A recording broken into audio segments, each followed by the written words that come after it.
Voilà. Fou aussi au contact avec moi, il essaye de revenir pour me prendre la balle, mais je le dévance et j'anticipe la sortie de Tafarel. Je le vois que sur son côté gauche, sa couverture dans son angle n'est pas très bien réalisée. En même temps, moi, je suis pas un buteur né, donc si je dois marquer un but, c'est en une touche de balle. Faut pas que je réfléchisse.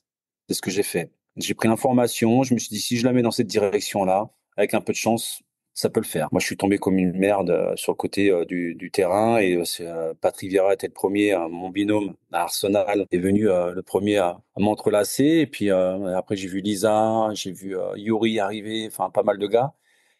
Et à cette photo, pour moi, elle est très symbolique. Mes premières pensées vont à mes parents, mon frère, ma famille, mes amis qui sont dans les tribunes. Il y a un halo qui me pénètre en fait.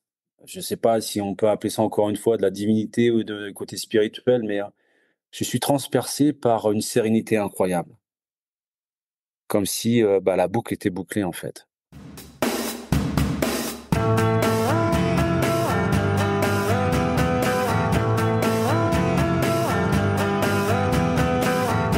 Bonjour à toutes et à tous et bienvenue dans un nouvel épisode du podcast des légendes, deuxième volet avec Manu Petit, le premier épisode où on va parler de la Coupe du Monde 98 gagnée par la France avec un des protagonistes de cette Coupe du Monde et notamment un buteur, Manu Petit, rappelez-vous ce troisième but extraordinaire qui scelle la destinée de l'équipe de France qui remporte ce trophée. On va aussi parler de l'Euro 2000, de ses débuts en équipe de France. Ça va être un épisode qui va partir dans tous les sens. On va parler de la fédération, de plein de choses avec Manu Petit. C'est parti. On parlait de ta progression fulgurante. Très rapidement, tu es appelé en équipe de France. Et là, tu fais une déclaration qui, a posteriori, en tout cas en 2024, n'a pas l'air Je sais incroyable. ce que tu vas dire. Ouais, tu dis, bon, moi, j'ai pas Ça l'impression de le mérite pas. mériter. Alors, moi, je lis ça. Alors, j'ai lu plein d'articles de l'époque, hein. Moi, Ouais. quand je lis maintenant, bon, ça me choque pas. Tu dis, bon, c'est arrivé très vite, je le mérite pas parce que tu as un très grand respect des anciens. Tu disais toi-même, tu joues avec des mecs comme Batiston, Mais pas Sonor, que. tout ça. Mais pas que. Je l'ai dit parce que je le pensais sincèrement. Je Ouais, pensais qu'il y avait des joueurs comme, je vais te citer des noms, comme Doc Sylvestre, défenseur central de Sochaux. ouais. Euh, On a eu sur le programme. Même. Ouais. C'était un de nos invités. C'est ça que je voulais dire. Ah, d'accord. Et il y a également Alain Roche, des Ouais. garçons comme ça, que j'estimais qu'ils étaient meilleurs que moi, avec beaucoup plus d'expérience, qu'ils avaient déjà prouvé des choses sur une certaine durée. Donc, tu sais quoi, quand je suis arrivé à Clairefontaine, la première fois que j'arrive à Clairefontaine, j'ouvre la porte pour accéder justement à la réception. Michel Platini m'attend et il me dit, ah, tu tombes bien, il fallait que je te parle. Donc voilà, tu peux Qui est ton t'imaginer. héros, hein, je précise, c'est ton héros quand même, Oui, Platini. Donc t'as encore, il encore, m'a tu le dit, vois avec des yeux il m'a d'enfant, dit, c'est Monsieur écoute, Platini. Ouais. c'est la première fois qu'on se rencontre, j'espère qu'il y en aura d'autres, il me dit. Mais sache une chose, c'est que tes déclarations m'ont mis dans une merde pas possible parce que maintenant les journalistes me posent des questions. Ouais. Donc il va falloir que tu apprennes à gérer ta communication. Donc déjà à l'époque, j'avais mis les pieds dans le plat. Ah, c'est un peu tu Ouais, te fais convoquer par le Michel proviseur. Platini, il était sur un piédestal. Le mec, Ouais. il arrive, il me prend, bah, il m'a pas mis une avoinée, mais Ouais. c'était un peu, voilà, il m'a mis, voilà, le cadre, il est comme ça, voilà. Donc t'évolues dedans et t'es vite de sortir du cadre. Ouais. Et t'es le seul Donc monégasque en plus. Donc t'arrives là-bas, les t'es gars, pas en terrain conquis, quoi. ah bah non, loin de ça, hein. Surtout, j'avais fait des déclarations aussi sur une certaine époque et qu'à l'époque, certains joueurs l'ont mal pris et que j'ai eu pas mal de discussions à ce niveau-là. Mais c'est d'histoire ancienne parce que ces garçons-là, aujourd'hui, je les connais, on est des potes. Moi, tu vois, tu sais quoi? Peux être très con sur pas mal de domaines, sur pas mal de sujets, mais il y a une chose sur laquelle je suis mais exceptionnel, c'est que je donne toujours une deuxième chance aux gens et pour moi, il y a prescription. J'ai fermé le livre, on n'en parle plus, voilà, c'est comme ça, Non mais voilà, ça. alors pour en revenir, hein, pour les auditeurs qui peut-être n'ont pas compris de manière sibylline, donc tu parles des Marseillais, tu parles de l'époque de corruption où Monaco s'est fait enfiler de plusieurs titres, hein, on peut le dire. Nous, on en parle beaucoup sur le podcast, hein. On a eu d'ailleurs d'anciens Marseillais, on leur a posé les questions qui fâchent. Il y a pas de, toi, t'es du côté du bien entre guillemets. Je veux dire, toi, tu dénonçais la Ah, je sais pas corruption. si je suis pas du Bah bien, je si, dis tu pas. dénonçais la corruption, donc. Je veux dire, c'est très, ici, il n'y a pas de zone grise, hein. Il y avait un club qui corrompait les arbitres, qui D'ailleurs, un peu déçu hein, des épisodes de Netflix, hein, j'ai regardé, hein. sur tapis. J'ai trouvé que Ouais, c'était j'ai pas extrêmement regardé à cause de romancé, ça justement. extrêmement romancé. Je pense que c'est pas allé davantage en profondeur. Non, moi j'ai pas regardé. On a eu Bernard Casoni, on a eu Bernard Pardo, entre autres, sur le programme. J'ai relu les procès-verbaux de l'époque. C'est des faits qui sont avérés. Ah oui, C'est pas des soupçons. Il y a eu corruption. oui. La question, c'est quel degré de connaissance les joueurs ont eu. Et ce qu'ils nous ont dit, c'est que Tapi leur faisait apparemment des blagues. Bon, bref. Les joueurs, on va dire qu'ils n'étaient pas responsables. Mais clairement, il y avait corruption. C'est Mm. même pas la peine de revenir là-dessus. Mais ce qui est marrant, c'est que toi, maintenant, un peu comme Jacques Glassman, euh, t'as eu c'est un peu toi qui qui t'en est pris plein la gueule, alors que finalement, ça aurait dû être l'inverse, quoi. C'est ça qui est incroyable. Ah, j'ai pas compris. C'est pour ça que quand on a fait le fiasco de la Coupe du Monde pour la qualification en 94 à la Coupe du Monde 90 et Ouais. 94, quand j'ai vu tout ce qui se passait sur le plan médiatique, cette mascarade judiciaire, parce qu'il faut dire les choses telles qu'elles sont, la proximité de Bernard Tapie avec Mitterrand à l'époque, elle a beaucoup aidé, je pense. Ah, évidemment, ouais. Bah oui, notamment sur le Front National, sur son développement et la montée du Front National, notamment la région PACA. Donc voilà, on a été pris en otage, nous, le sport et les footeux, donc puis la justice également. De toute façon, je vais pas te dire ce que je pense de la justice d'une façon générale, parce que je trouve qu'il y a une promiscuité qui est un peu trop grande avec les hommes politiques. Mais encore une fois, ce qui a été fait a été fait. Il y a eu des jugements qui ont été donnés, même si je trouve encore une fois qu'on nous a enfumés. Mais voilà, moi, qui étais victime de tout ça avec beaucoup de mes collègues ou d'autres clubs également, moi, j'ai tourné la page. Ça, et je voulais même pas de mal à Bernard Tapie. Je veux pas de mal à l'Olympique de Marseille. Je veux pas de mal aux anciens Marseillais qui ont touché de près ou de loin à cette corruption. Et comment j'aurais réagi, moi, si j'avais été à l'Olympique de Marseille à cette époque? Je ne le sais pas. Je ne le sais pas. J'en ai aucune idée. Mais crois-moi que quand je suis arrivé en équipe de France, effectivement, ça a été un problème qui a été vite résolu parce que Eric Cantona est venu me voir dans ma chambre très rapidement un soir pour me rassurer à ce niveau-là. Je crois que la seule et unique fois où on s'est vraiment parlé, Eric et moi. Peut-être que lui s'en souvient pas parce que c'est quelque chose, une anecdote dans sa vie. Ouais. Mais moi, là, j'ai vu ce que je vivais à cette époque-là, ça m'est resté gravé. Je me rappelle encore de comment était positionnée la table, la télé, le lit, enfin tout quoi. Je me rappelle pas tous les mots exactement, mais le fond de cette discussion, je me rappelle très très bien. Elle était très claire. Il m'a dit voilà, c'était prise de position dans la presse à ton âge, à tout début de carrière, en arrivant tout de suite comme un jeune joueur en équipe de France, il faut être très très courageux ou très con. Bon, je dois avoir Ouais. répondu un peu Ou des les deux. deux, ouais. Et donc il m'a conforté en me disant il regarderait sur moi, il veillerait justement à ce qu'il n'y ait pas de mauvais comportement. Ouais. Et alors, sur ce premier rassemblement, il n'y a pas de gros contact, il y a pas de, entre guillemets, d'intimidation des caciques, en tout cas.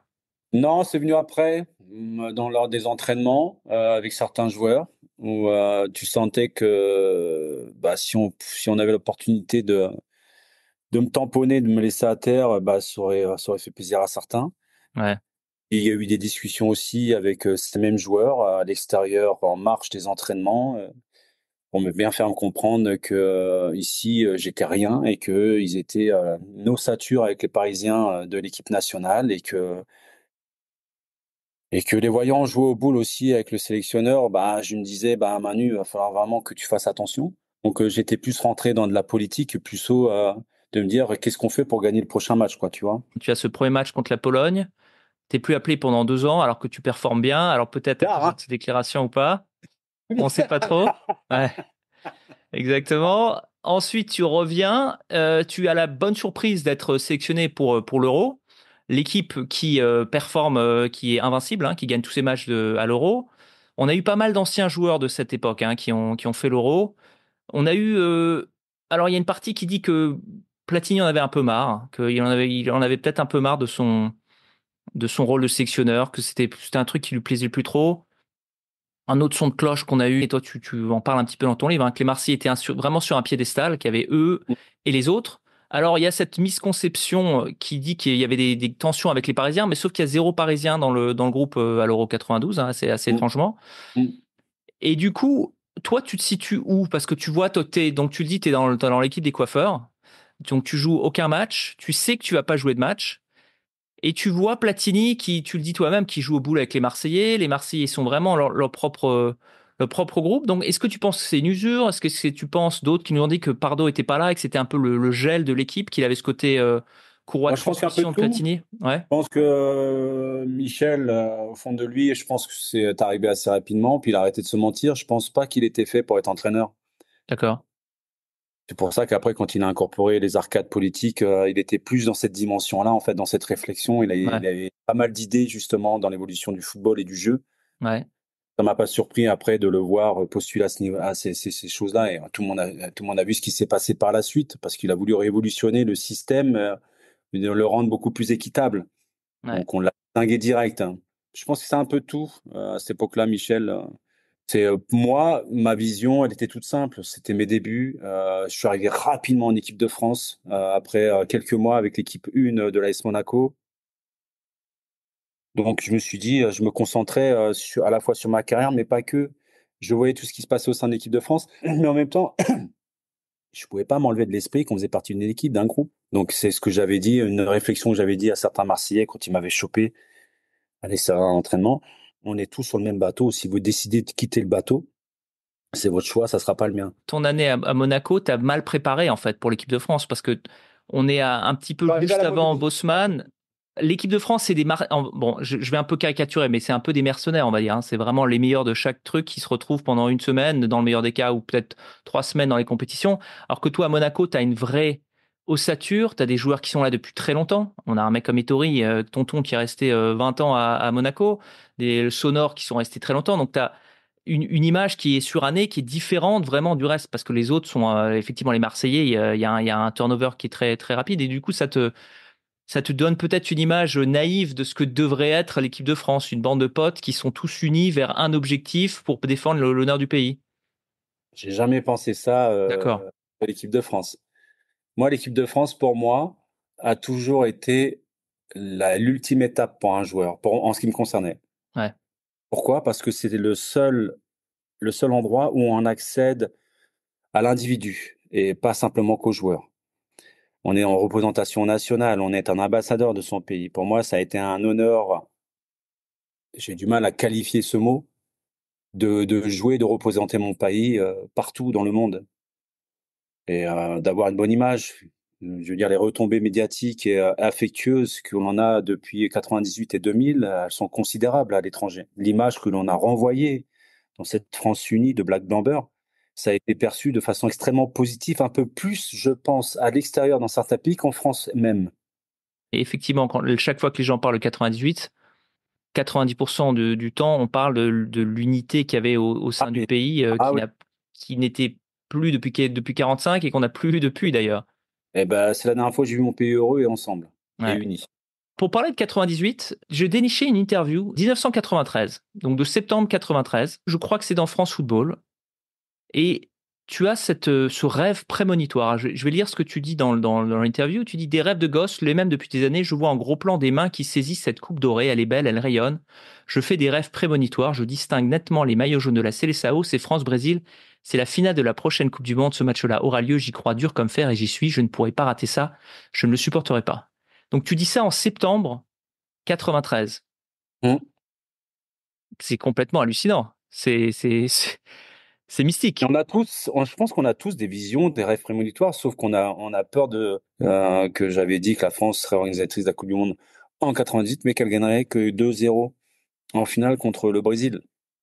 Donc tu peux t'imaginer qu'à 5 minutes de la fin, lors du match, quand on est dans le match et que je suis défenseur central parce qu'il y a l'expulsion de Marcel pendant le match, je suis au marquage de Ronaldo, on gagne 2-0, il reste 5 minutes à jouer, et je gueule sur Franck Leboeuf, alors qu'il y a un bruit incroyable dans le stade, on s'entend pas sur le terrain. Et je lui gueule dessus, il se tourne vers moi et il me dit quoi, qu'est-ce qu'il y a? Et je lui dis Franck, mon rêve est en train de se réaliser. Et puis il me regarde, il fait quoi? Je dis même mon rêve est en train de se réaliser. On est en train de gagner 2-0. Il me dit mais de quoi tu me parles? Il m'a dit il y a un match encore à jouer, là, il reste quelques minutes, on n'a pas gagné.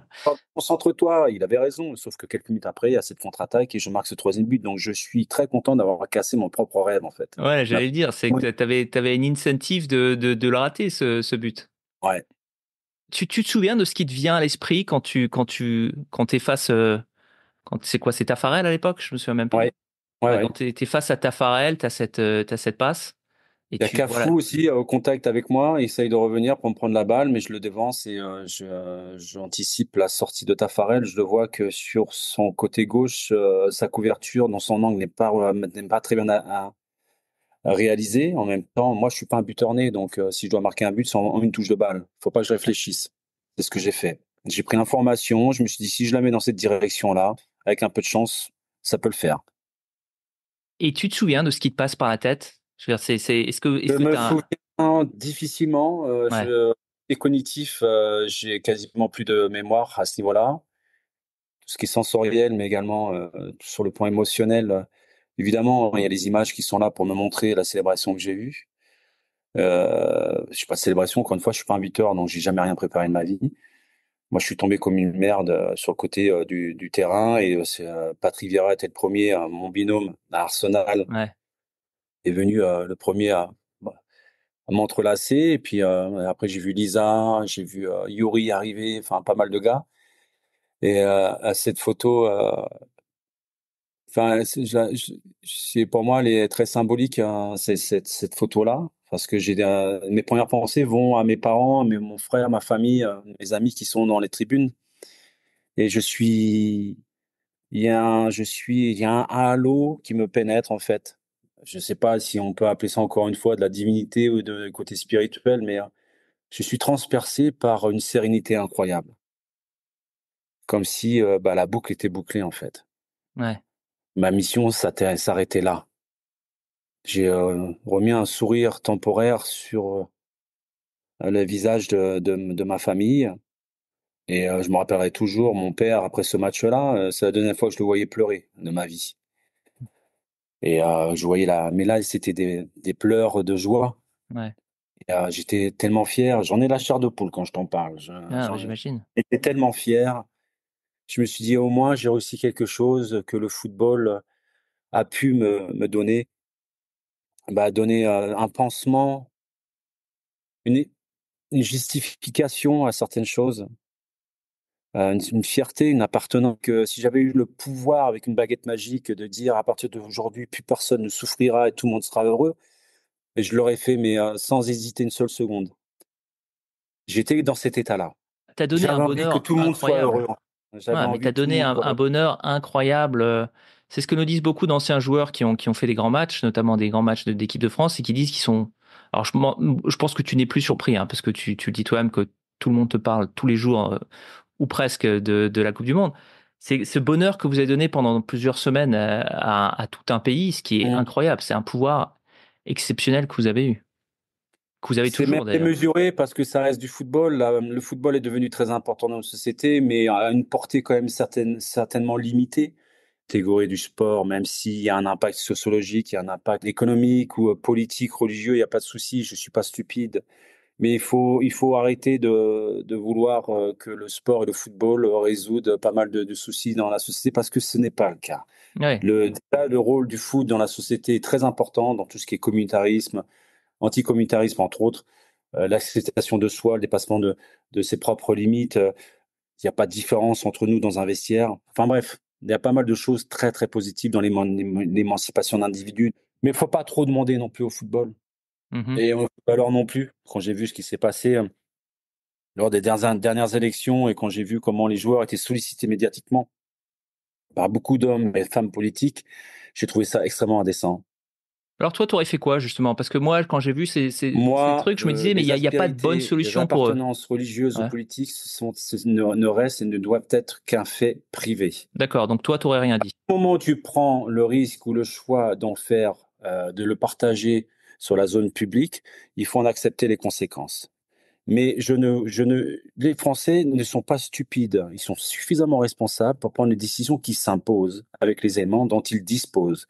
Donc, il faut arrêter de penser qu'à chaque fois, il leur faut des messages d'icônes, de gens qui sont des références dans notre société. Il faut arrêter ça.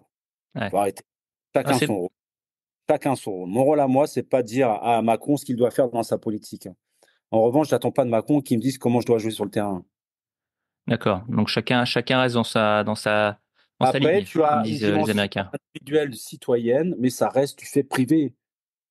Je trouve qu'il y a une certaine indécence de beaucoup de gens à toujours donner leur aspiration politique, spirituelle, religieuse, mais on s'en fout, quoi. Ouais. Ça t'appartient et ça n'appartient qu'à toi. Je m'en fous de savoir ce que tu fais dans ta vie, quoi. J'ai eu effectivement le même débat avec mes amis en France en leur disant: «Personne ne va changer son vote parce qu'Mbappé leur dit comment voter». Bah, surtout que les gens ils comprennent pas que les mecs, qui croulent sous les millions, bah, donnent des leçons, Ouais, pas des leçons, mais: «Ouais, je vous conseille de faire ça au détriment d'autres personnes et tout», Encore une fois, hein, je suis pas là à dire, la droite c'est mieux, la gauche c'est mieux, le Front national, c'est pas mon truc. Moi, je suis ouais. apo Pour moi, il y a qu'une seule politique qui doit régner sur cette terre, c'est celle du bon vivre ensemble. Soit de droite, de gauche, du Front national. Tu peux m'apporter ça? Tant mieux, je vais voter pour toi. Tu peux pas? Bah, écoute, avec tous le communautarisme que vous faites en permanence, les hommes politiques, arrêtez de nous faire chier dans le monde du foot, quoi. Ouais. Déjà, commencez ménage chez vous, plutôt de nous prendre la tête, parce que vous êtes de plus en plus nombreux à l'Assemblée nationale, comme par hasard. Puisqu'on est sur le point de la politique, donc imaginons maintenant demain tu es élu à la fédération, on fait appel à toi, on se rend finalement compte que tu connais toutes les arcanes, que tu as de l'expérience, que tu es la personne Mais parfaite. Quel est ton programme? ah! Alors mon programme, dans le développement justement du foot, au niveau bah, surtout moi l'aide, des clubs amateurs, pour moi ça Ouais, serait une priorité. Une priorité. L'aide des clubs amateurs parce que les dotations en équipement, on s'en fout, quoi. Ce qui fait tenir un club aujourd'hui, c'est l'argent, c'est le nerf de la guerre. Dans la société, c'est pareil. Quand je vois aujourd'hui, on se gargarise sur l'augmentation des abonnés, des licenciés, dans le monde du foot à la fédération, alors qu'en fait, on ne fait que, s'accaparer de choses qu'on n'a pas créées soi-même, comme le foot, l'urban foot, les choses comme ça. ouais, Tu vois ce que je veux dire? On a pris le train en marche avec le foot féminin, entre autres, mais il y a d'autres disciplines également.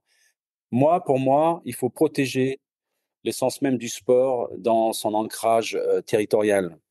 Parce qu'elle a des vertus incroyables dans l'acceptation de soi, de la différence des autres, dans le dépassement, comme je t'ai dit, par rapport à toutes les vertus. ouais. Mais le développement du foot amateur pour moi et le soutien du foot amateur pour moi est essentiel. La deuxième chose que je mettrai en place, au niveau des équipes nationales, c'est d'avoir un code, je vais pas dire d'éthique, mais de choses qui pour moi me semblent essentielles lorsque tu n'es plus un joueur de football, mais que tu es un citoyen qui représente ton pays. Comme n'importe quelle personne qui représente ce pays dans les corps de l'armée ou la gendarmerie, quoi que ce soit, ils ont des responsabilités à ce niveau-là. Et ils se Ouais. sont la vitrine de notre pays. Bah, moi, je considère que quand tu représentes ton pays, tu es la vitrine de ton pays. À ce titre-là, tu as des droits, mais tu as surtout des responsabilités. Et alors concrètement? Bah, concrètement, tous les dérapages que tu peux faire en tant qu'individu ou même en tant que joueur, n'importe quel dérapage ou des choses qui sont pour moi immorales, pour moi, il y a pas de tergiversation. Tu ne portes pas le maillot de l'équipe de France, c'est terminé. Tu as le droit de revenir, mais tu auras une peine à assumer. Il faut que tu apprennes que ici, c'est pas le Far West, enfin. Ici, tu représentes ton pays, la France. Moi, à ce D'accord. titre-là, tu es un citoyen, tu représentes 60, pratiquement 70 millions de gens derrière toi. Ouais, Donc tu as une énorme responsabilité sur le plan moral, sur le plan sur le plan éducateur, sur beaucoup, beaucoup de vertus. La troisième chose que je ferai, et ça certainement ça va pas plaire à ceux qui sont à l'intérieur du système et qui ne veulent pas que le système change, je réformerai les statuts de la Fédération française de football, avec justement sa convention avec le ministère des Sports, délégation publique. Je réformerai les statuts pour que on nous dit souvent à chaque fois, c'est ce que font la FIFA, l'UEFA, même la Fédé, dès qu'il y a une intervention politique, on ne veut pas d'ingérence politique, sinon on vous exclut de la compétition. Mais excuse-moi, FIFA, UEFA, tout ça, vous faites que de la politique tout le temps. ouais, ouais, c'est sûr. Fustigez, vous menacez les mêmes politiques de leur intervention, mais alors que vous faites tout le temps de la politique dans toutes vos décisions. Arrêtez de vous foutre de notre gueule.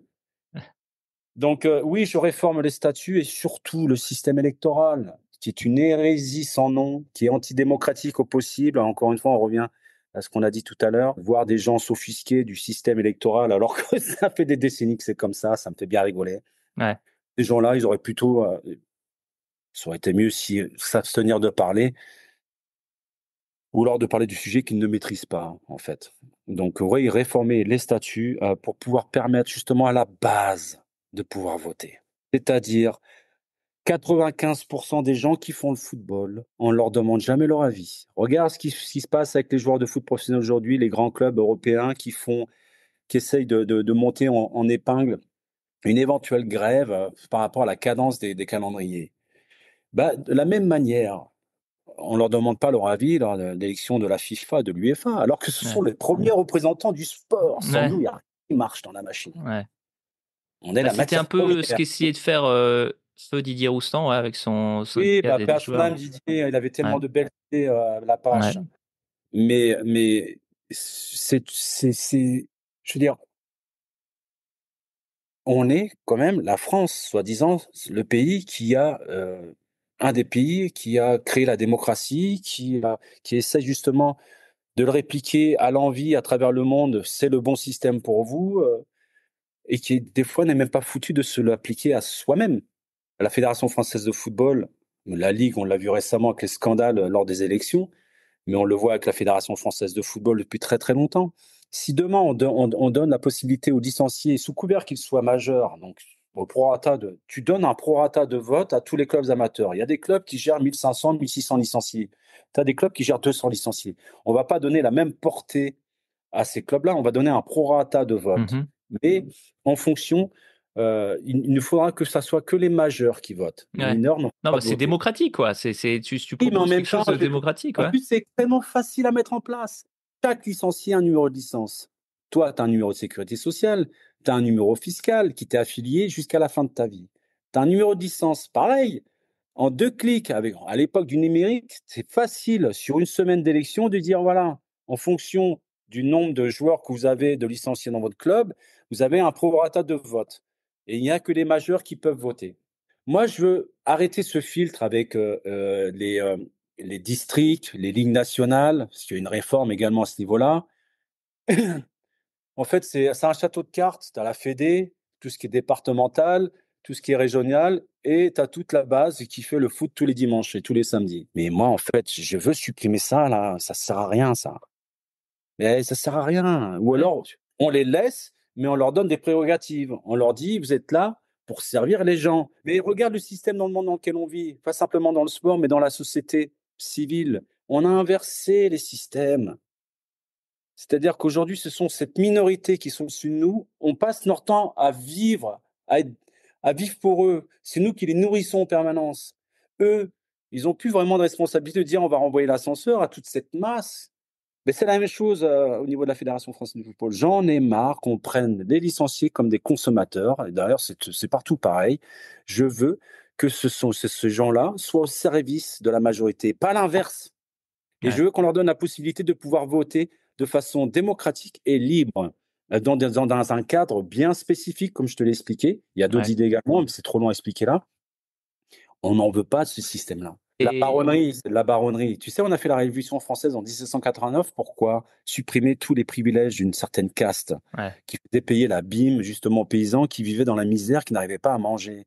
Ces gens-là se sont rebellés parce qu'ils n'avaient plus à manger. Regarde ce qui se passe aujourd'hui dans les temps modernes. De plus en plus de gens n'arrivent plus à bouffer. Je sens un parfum très très mauvais, qui vivent en autarcie, dans entre-soi, dans une noblesse bien établie, qui se sont eux-mêmes autoproclamés. Le jeu dans lequel vous jouez, vous êtes des pyromanes en fait.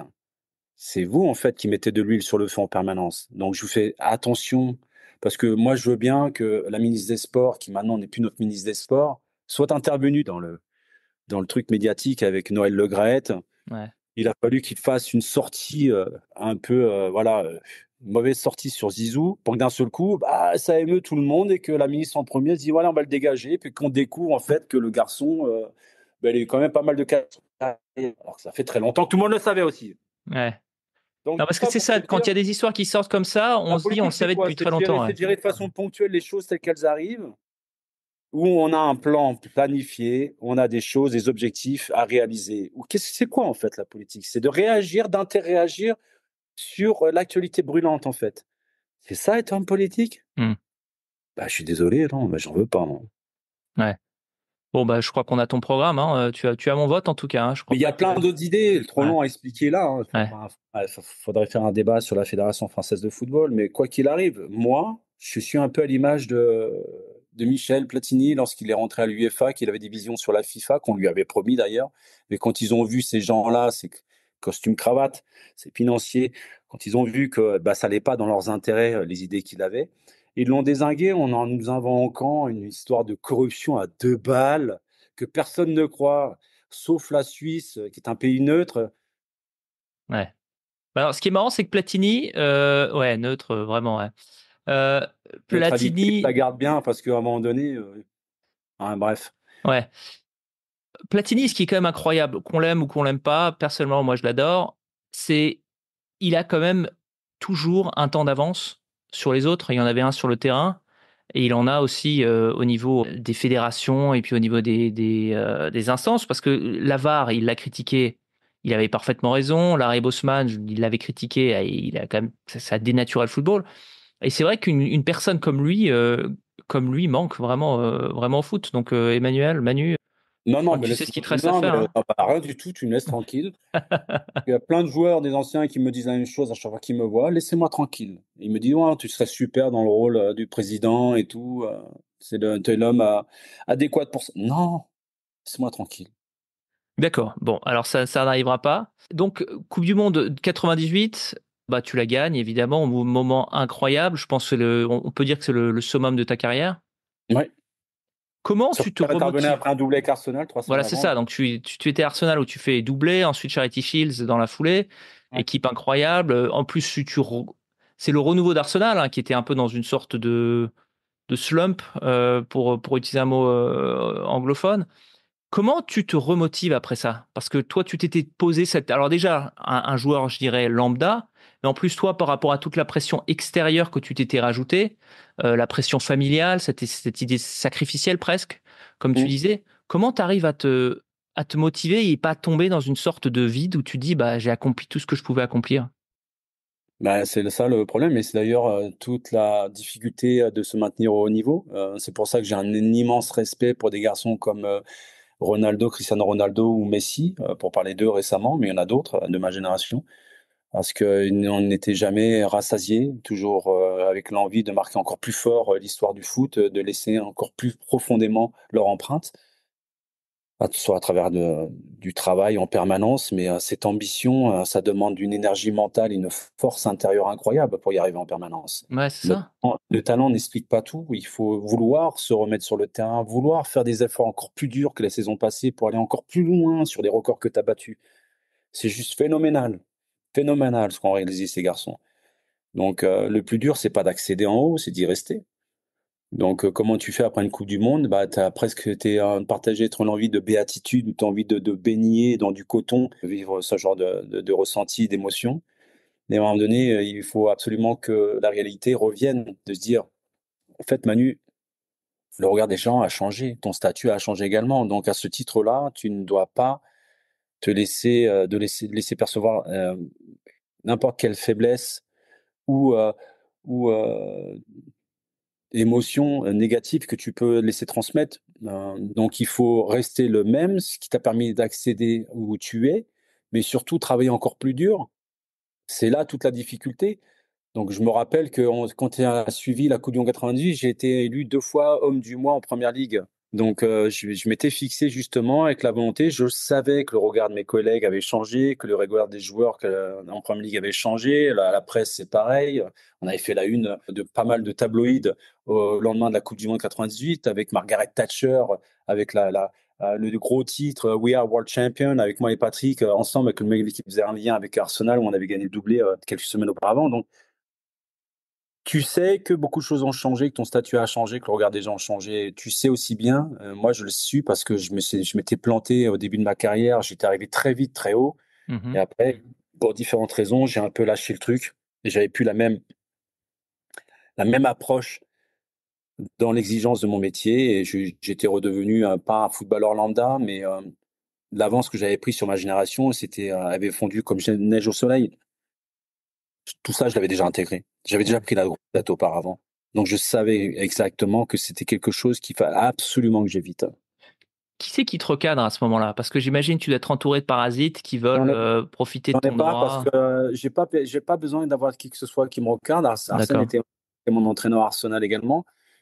On n'avait pas besoin, j'avais bien mûri, j'avais bien appris en tant qu'individu et il avait bien compris que malgré tous les succès qui me tombaient dessus et il ne voyait pas de changement en ce qui me concernait. Il était rassuré à ce niveau-là.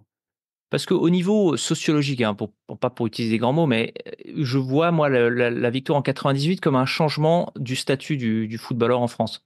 C'est-à-dire qu'on passe d'un statut où le footballeur, alors les fans adorent les joueurs, ok, mais les gens qui ne sont pas dans le milieu, On parle à tout le monde, on ne parle plus simplement aux voilà, fans. exactement. Il y a la starification totale. Le footeux à l'époque est vu de manière un peu méprisante. C'est genre un débile qui ne sait parler qu'avec ses pieds. On est toujours un débile qui parle avec ses pieds, hein. Non, Mais je moi, c'est pense, pas grave que les gens non, non, continuent à penser ça de nous et moi, ça me va parfaitement mais je parce que pense que ça change à comme ça, partir la de société est beaucoup 98. plus grande, hein.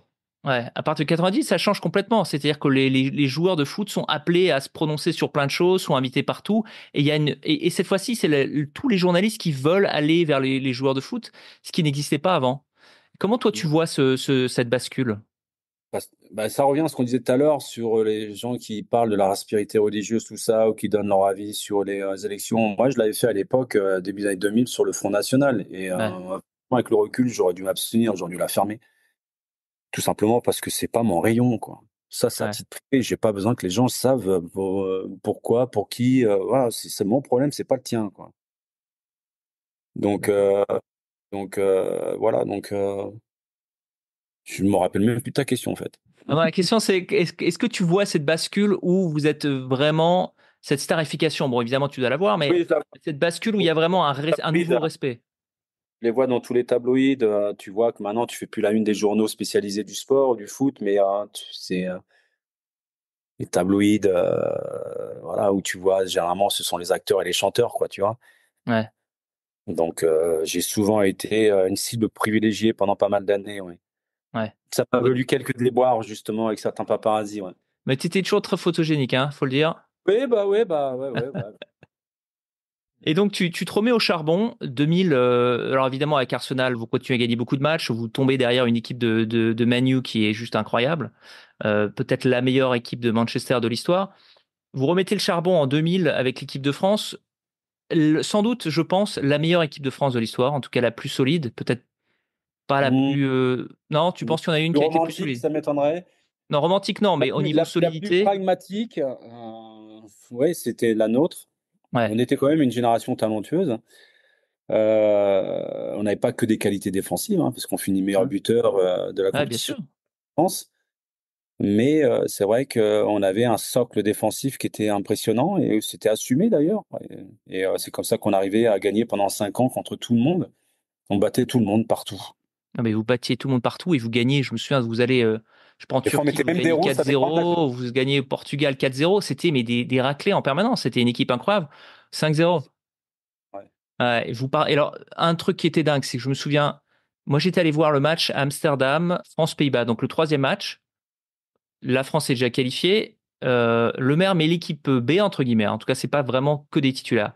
Mais je me souviens avoir vu l'équipe, bon, qui perd finalement 3-2, mais parce qu'on sent qu'elle n'a pas forcément envie de gagner, mais une équipe qui jouait d'une façon extraordinaire. Et c'était Mmh. l'équipe, entre guillemets, des remplaçants. Donc il y avait Ouais. une force collective Mmh. qui se dégageait. Je ne sais pas si un jour on verra de nouveau ça, en tout cas du côté français. Alors l'équipe de 2018 était magnifique, tout ce que tu veux, très très très solide. Mais en termes de domination, en termes de jeu, en termes de puissance collective et en termes d'envie de gagner, cette Mmh. équipe, c'est l'Himalaya du foot français. Ouais, enfin, je mettrais la génération aussi platoche et je vais pas parler des ancêtres après. Ouais, de 58, mais Ouais, mais oui, on a réalisé de très très belles choses et ce qui a été notre force, c'est que il y avait pas d'ego. Il y avait de l'ego, mais il y avait pas de personnalité qui se mettait devant le collectif en fait. On avait tous en tête l'équipe first, ouais. toujours. Et alors on a eu des C'est joueurs moins le qui ont cas fait. aujourd'hui dans Ouais, la société dans laquelle on vit, dans le monde dans ouais. lequel on vit, où c'est de plus en plus individualisé, donc le rapport des joueurs deviennent extrêmement égocentriques. Je vais pas leur jeter la pierre parce que c'est le monde dans lequel on vit aujourd'hui. Ouais. Alors, j'ai posé une question un peu sensible, on va dire, justement pour rebondir sur ce que tu viens de dire. il y a eu tout ce débat Il autour reste beaucoup de d'Mbappé. temps, hein, je te signale. Ouais, pardon. Alors, je vais faire rapide. Déjà, merci beaucoup de nous avoir d'avoir donné autant de temps. Il y a eu toute cette question, ce débat autour d'Mbappé où on a eu l'impression, en tout cas de l'extérieur, que Deschamps donne vraiment les clés de l'équipe à son capitaine, qui lui donne le capitanat, alors qu'on aurait pu penser qu'un gars comme Griezmann, qui est plus âgé, plus d'expérience, qui a peut-être aussi une vision un peu plus collective de l'équipe, aurait pu mériter le brassard de capitaine. Comment tu te situes, toi, par rapport à ça? Tu penses que c'est un signe du temps? Tu penses que c'est un fieu reclassé? Donc, du coup, c'est un très grand joueur, il mérite les clés. Comment tu vois ça de l'extérieur, tout en connaissant Deschamps et en connaissant, je pense, pas mal. Moi, je pense que Didier a fait une erreur. Et dit à l'époque déjà, je pense qu'il a fait une erreur parce qu'aujourd'hui, on peut constater justement des dégâts suite à cette décision. Les relations se sont distendues entre Griezmann et Deschamps. Il a pris de l'âge également, mais ça n'empêche pas de continuer à faire les beaux jours à l'Atlético de Madrid. Kylian Mbappé, on voit aussi que sa communication et son image a été dégradée ces derniers temps, à la fois avec l'équipe de France, mais également avec le Paris Saint-Germain. Moi, je considère que lorsque tu donnes le brassard à un joueur dans ton effectif, dans ton vestiaire, il faut être extrêmement attentif à toutes les conditions que doit réunir cette personne. Mhm. La première, c'est il faut qu'il s'assoie de façon unanime, quelqu'un qui est apprécié pour la personne qu'il est, pas pour le joueur qu'il est, pour la personne qu'il est. Ouais, c'est Quelqu'un qui distinction fédère, importante, ouais. quelqu'un qui fédère, quelqu'un qui soit représentatif du groupe dans sa liaison avec le coach ou même avec les personnes décisionnaires, qui soit le parfait relais de tout ça avec une sincérité, une franchise à toute épreuve, qui soit avec des valeurs de leadership, d'une personnalité, quelqu'un qui soit aussi qui soit là pour sur lequel on puisse se reposer aussi. Après, je parle des qualités du joueur. Si en plus ça peut être un super joueur, c'est tant mieux. Mais c'est pas nécessaire. Pour moi, être un super joueur, c'est sur le terrain. Mais j'ai joué avec des très grands joueurs qui n'étaient pas capitaines de leur équipe parce qu'il y avait d'autres joueurs qui réunissaient toutes ces qualités-là.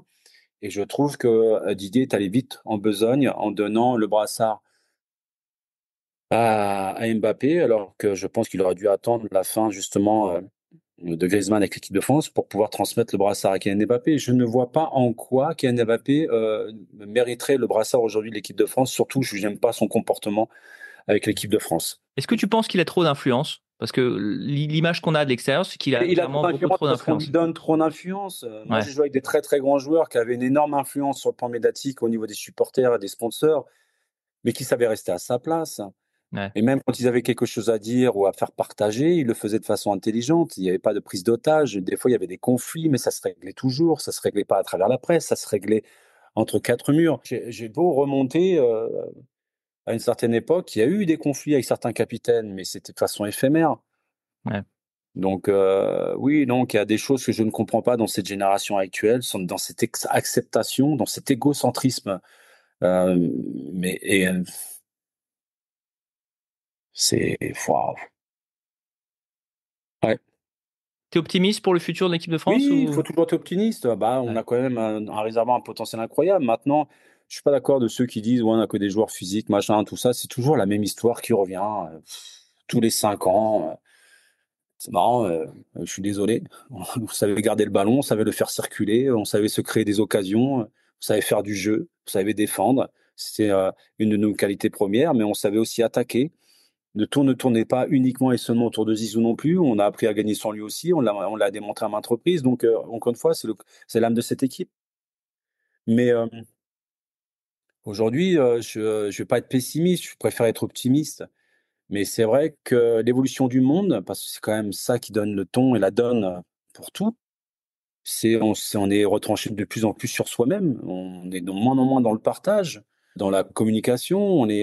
On vit dans un monde extrêmement virtuel. On est déconnecté des réalités. Moi, ça me fait flipper. C'est surtout ça. C'est pas tellement ce qui va se passer dans le foot ou le football. Je m'en fous royalement. Si demain le foot fait faillite, bah, il fait faillite. Et d'ailleurs, ouais, ça peut-être la meilleure solution qui puisse arriver au football, c'est qu'on fasse faillite une bonne fois pour toutes et qu'on reconstruise sur des cendres un système sain. Mais c'est ouais, surtout pour mes enfants, pour cette nouvelle génération, où je trouve que c'est une génération, et encore une fois, je veux être leur avocat, parce que même si j'ai des choses négatives à dire sur cette génération, il y a quand même plein de choses positives à dire sur cette génération, et je suis le premier défenseur de cette génération, parce que on leur donne un relais qui est pas facile à assumer, on leur donne des responsabilités incroyables, alors que c'est nous qui avons fait de ce monde ce qu'il a aujourd'hui. On leur dit, le monde est en train, il va à sa perte, est en train d'être détruit.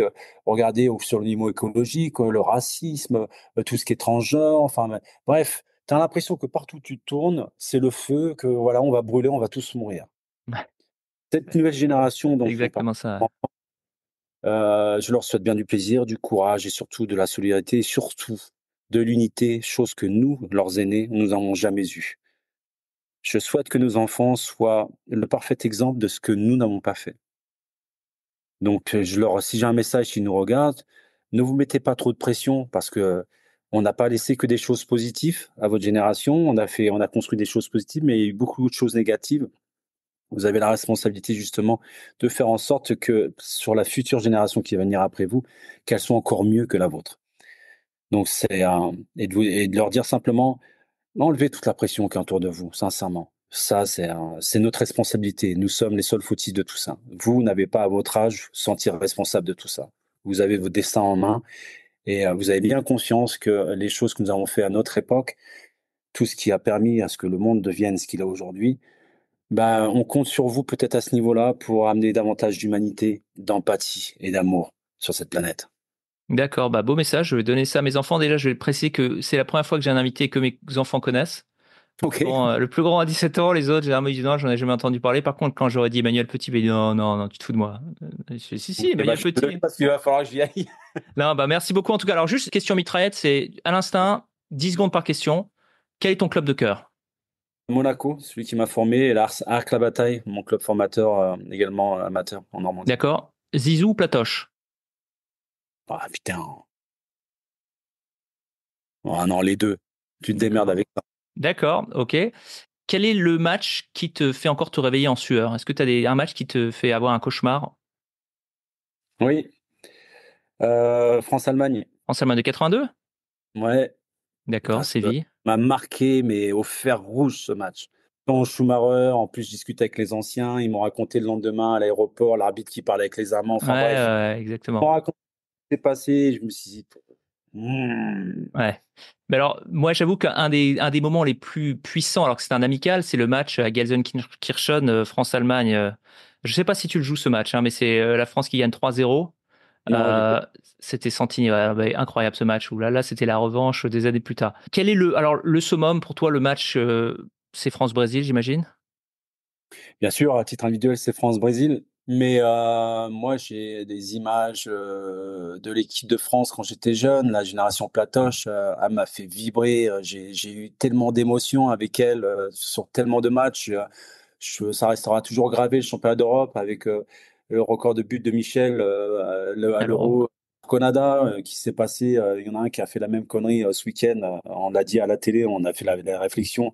Non, il y a plein de matchs, mais même, lors des coupes du monde, enfin moi, j'ai été baigné avec les shorts allemands, avec les Kempes, avec ouais. les Zico, avec les, enfin bref, c'était, les Avec la coupe mulet aussi, hein, que t'as un peu gardé pendant un moment. contre Baresi, que j'idolâtrais à la Ouais. télé. Je veux dire, j'étais un petit gamin quand je l'ai vu sortir de son vestiaire à San Siro. Enfin bref, voilà, c'est en dehors des matchs, c'est les personnes aussi qui m'ont marqué. Certaines D'accord. personnes qui m'ont véritablement marqué, hein. Des joueurs incroyables, mais surtout des personnes immenses derrière. Alors, à part Arsène Wenger, ton mentor, quelle est la personne qui t'a le plus marqué dans ta carrière? Mes deux entraîneurs à la formation à Monaco, Monsieur Paul Pietri et Monsieur Pierre Tournier. Quels sont tes meilleurs amis dans le foot, si tu en as? William Gallas, ami, c'est un terme. Je sais que William est un ami, ça c'est sûr. Après, j'ai des bons copains. Ouais, Moi, le terme amitié, mes rares amis sont dans la société civile et ce depuis maintenant 30, 40 ans, quoi. J'en ai d'accord. pas énormément, hein. J'ai énormément de copains, j'ai encore plus de connaissances, mais des amis, c'est un mot que je galvaude pas, quoi. L'amitié, c'est pour moi, c'est quelque chose, voilà. Quel est le meilleur conseil que tu as reçu dans le foot, dans ta Ferme carrière? ta gueule. D'accord, bon, ce que tu vas pas toujours écouté. Quelle était ta pire coupe de cheveux? Parce que t'as eu quand même pas mal de styles. T'avais Ah, la quand j'étais à moustache, t'avais l'armée, le à mulet, l'époque où il y avait t'avais. encore l'armée, le bâton de Joinville, il a fallu se couper les cheveux et tout. J'avais une tête, à l'époque, j'avais les oreilles décollées, donc j'avais déjà l'intention de faire une intervention. Il faut juste couper un tendon pour les rabattre. Mais bon, quand tu sors de là avec le crâne rasé, avec une tête de chou-fleur, c'est pas top, quoi, tu vois. Bon, ça permettait au béret de rester sur la tête, tu vois. D'accord. D'accord. Et eh ben, j'ai oublié ma dernière question. Bah, c'est pas grave. Écoute, merci Manu, vraiment, c'était extra. C'était vraiment un très, très, très, très grand honneur pour nous de t'avoir sur le programme. Si t'aimes 82, on a toute une série. Si un jour t'as 25 heures d'avion, on a plein d'épisodes avec tous les acteurs de 82. J'ai la chance d'être au contact avec eux, donc J'imagine. T'as pas mes besoin de nous. anecdotes qu'ils me racontent des fois dans des soirées ou dans des stages, et c'est juste, voilà, c'est un livre ouvert. Et moi, à chaque fois, c'est moi qui les incite en plus parle-moi un petit peu de ton époque, qui t'a marqué, des choses comme ça. Ouais. Je suis un peu supporter, tu vois, mais je le fais pas avec tout le monde, hein. Alors, Voilà. dernière question, c'est quel est l'héritage qu'Emmanuel Petit laisse au football?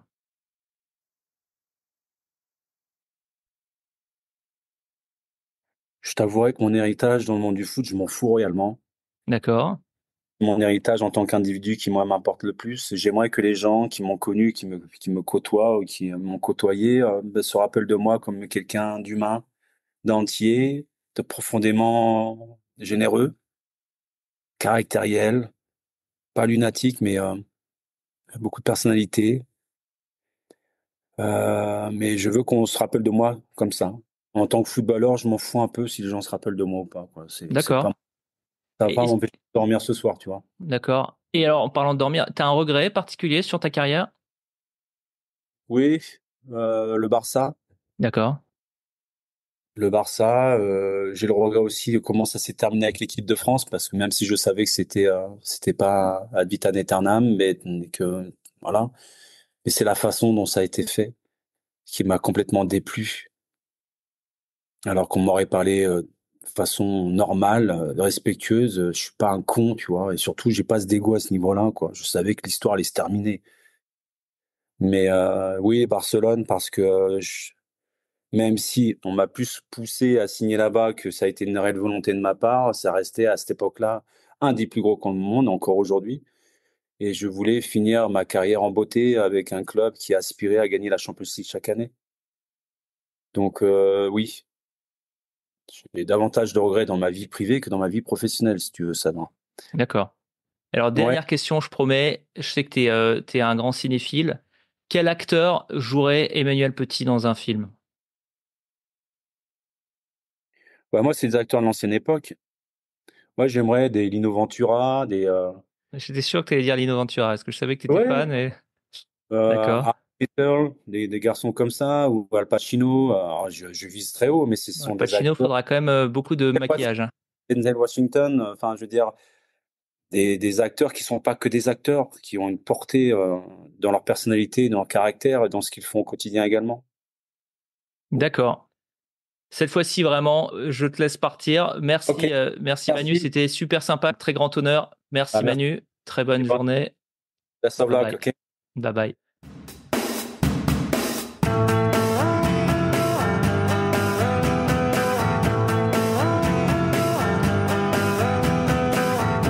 C'est la fin de ce volet extraordinaire avec le vainqueur de la Coupe du Monde et de l'Euro 2000, Manu Petit. Merci Manu pour ta participation. Tu as fait un énorme honneur au podcast des légendes en espérant avoir bientôt d'autres vainqueurs de cette Coupe du Monde 98 et ou de cet Euro 2000. On remercie en particulier Shahan Petrosian qui nous a permis d'avoir accès à ces merveilleuses archives. Merci Shahan, comme toujours, tu as été extraordinaire. On se retrouve la semaine prochaine pour un nouvel épisode. Comme toujours, vous pouvez nous retrouver sur les réseaux sociaux, sur notre site web www.lepodcastdeslegendes.com où vous trouverez des articles comme ceux de Johan Sonek, des vidéos, des goodies. On se retrouve la semaine prochaine pour un nouvel épisode. Merci à toutes et à tous de votre fidélité au podcast des légendes.